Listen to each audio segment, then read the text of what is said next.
Ya, pemirsa, kita kembali berbincang dengan Dr. Fajri selaku dokter relawan COVID-19. Ya, Dr. Fajri, sempat beredar anjuran bahwa sebelum menjalani vaksinasi COVID-19 ada baiknya untuk terlebih dahulu disuntik vaksin flu dan juga pneumonia. Bagaimana tanggapan Anda? Jadi sebenarnya memang disarankan juga untuk divaksin flu atau pneumonia. Pada rekomendasi PAPI juga nyaranin itu.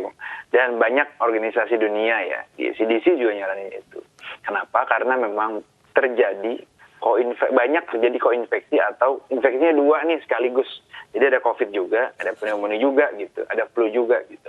Dan memang sudah terbukti ketika terjadi sakit kedua virus tersebut gitu atau kedua kuman tersebut itu menjadi lebih berat gitu. Makanya ketika diberikan vaksinasi, sakitnya menjadi lebih ringan. Itu udah ada evidence-nya. Bahkan di negara-negara 4 musim memang itu diwajibkan karena vaksin flu itu bisa mengurangi kematian sekian persen. Jadi jika memang ada kesempatan gitu, silakan di vaksin flu juga atau pneumonia juga atau yang lain juga ada banyak vaksin yang lain gitu. Dokter Fajri, apa saja pesan-pesan kepada masyarakat yang akan menjalankan vaksinasi COVID-19 ini? Satu, istirahat yang cukup, jangan terlalu tegang, jangan terlalu stres, biasa saja. Kemudian perhatikan diri gitu. Yang tidak boleh divaksin itu secara umum adalah demam, yaitu 7 hari terakhir. Kemudian apakah ada saat itu demam juga? Kemudian ada ISPA nggak? Ya, infeksi saluran pernapasan akut ada nggak? Kemudian apakah ada diare? Ya, diare itu kalau ada diare ditunda. Kemudian apakah ada sakit COVID? Ya, pernah kontak dengan orang yang sakit COVID atau memang sedang bergejala COVID, anosmia gitu tiba-tiba, itu ditunda dulu. Gitu. Itu yang penting itu. Kemudian setelah divaksin pun itu harus memantau gejala-gejalanya.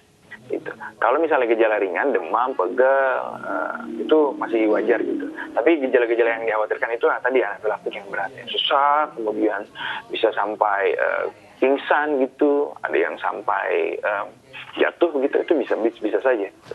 Ada juga ternyata reaksi yang berat itu sampai nyeri perut luar biasa, itu ada juga. Ada yang tanda-tandanya adalah misalnya bisa juga alergi ringan, dimulai dari alergi ringan seperti kemerahan muncul, atau misalnya bibirnya pecah-pecah, itu ada juga tuh reaksi alergi yang berat itu tuh ada, YS ya atau TEN itu namanya, ada juga.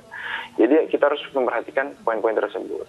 Memang secara umum reaksi alergi berat yang sampai kematian itu 30 menit pertama, biasanya begitu, 5-30 menit pertama. Makanya habis disuntik ya, vaksin jangan langsung pulang. Tunggu dulu, perhatikan gejala-gejala tersebut. Nah, jika kita memiliki ya penyakit-penyakit yang tadi sudah berkali-kali disebutkan tersebut ya, gangguan ginjal, jantung, paru, itu lapor, konsultasi deh sama dokter penyakit dalam atau dokter umum, itu boleh. Dok, saya punya penyakit ini dok, bagaimana dok? Dok, saya sedang mengkonsumsi obat ini dok, bagaimana dok? Boleh nggak dok? Gitu. Supaya kita juga yakin. Dan kalau kita nggak yakin juga ada efek sampingnya, silakan juga konsultasi, bertanya sama orang dan sumber yang kredibel. Jangan bertanya sama Google terus dapetnya sumber yang nggak jelas gitu, atau Instagram atau Twitter, baca sumber yang nggak jelas dan kredibel. Akhirnya kena isu hoax, malah kontraproduktif.